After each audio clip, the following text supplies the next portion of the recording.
Hello APC and welcome to this on Chapter 6, this video where we'll be looking at the nonverbal components to communication.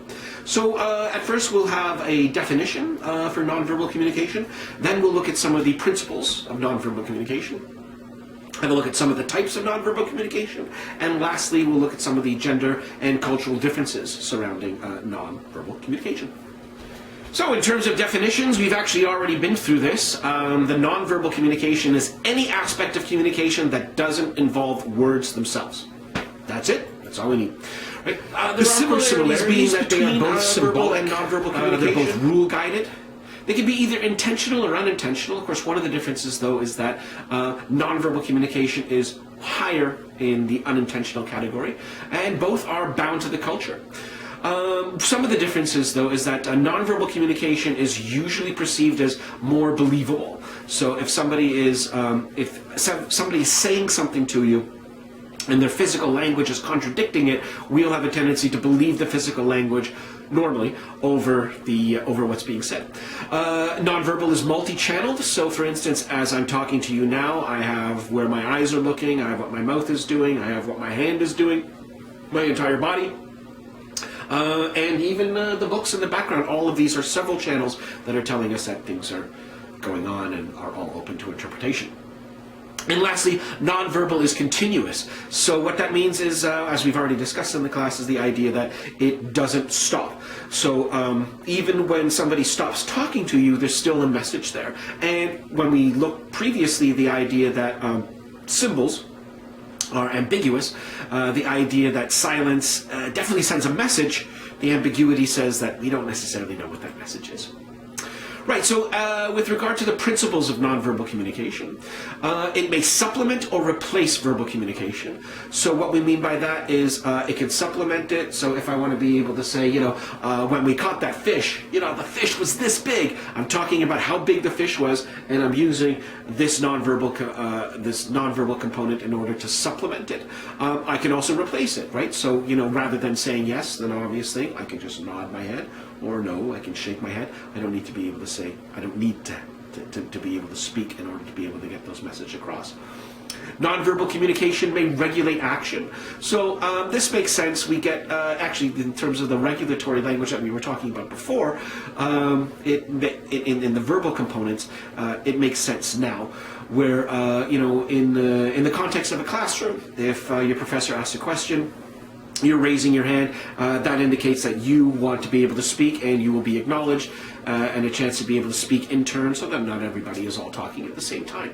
That's a very obvious example of what we're talking about, but even just the idea of yes, nodding and doing these types of things while somebody's talking to you, indicating that these are called reactive tokens, so that the person is showing that they're paying attention.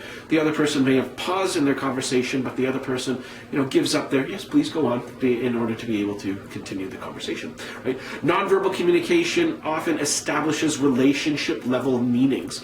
So we've already approached the idea that all communication has a content and a relational level. So the relationship level meanings that are done through nonverbal communication are normally of the variety where the way that we say something to somebody tells us a lot about how we're treating them or how we think about them.